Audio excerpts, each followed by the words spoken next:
So why have 49 African leaders spent the last 3 days in the US Capitol, and why is it happening now?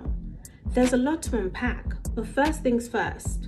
Not everyone got the invite, but can you guess who? Let me explain. There are two groups. In the first group, you have Sudan, Mali, Guinea, and Burkina Faso, who were omitted because they seized power in coups and were suspended from the African Union.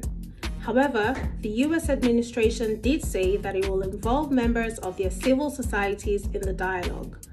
In the second are Eritrea and the disputed Western Sahara, with whom the US doesn't have a diplomatic relationship. Okay, let's go back to why 49 African leaders are in DC.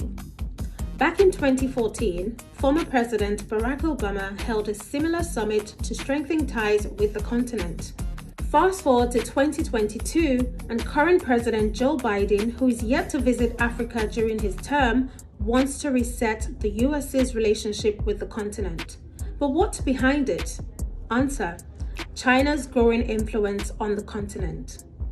For context, between 2019 and 2020, the value of Chinese deals in Africa was worth $735 billion. Compare that to US investment of $22 billion during the same period.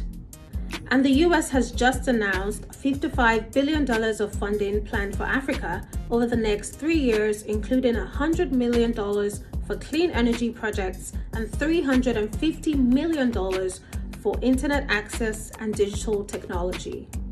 But it's not only China who poses a challenge to the US. African countries are seeing more influence and investment coming from Russia and Turkey. Okay, so what's been up for discussion during this summit? Beyond the usual talk of security, humanitarian crisis, and human rights, talks will include collaboration over issues such as space and climate. Whatever happens, now it is clear that with the growing pressure from countries like China, Russia, and Turkey, the US is trying to rekindle its relationship with Africa.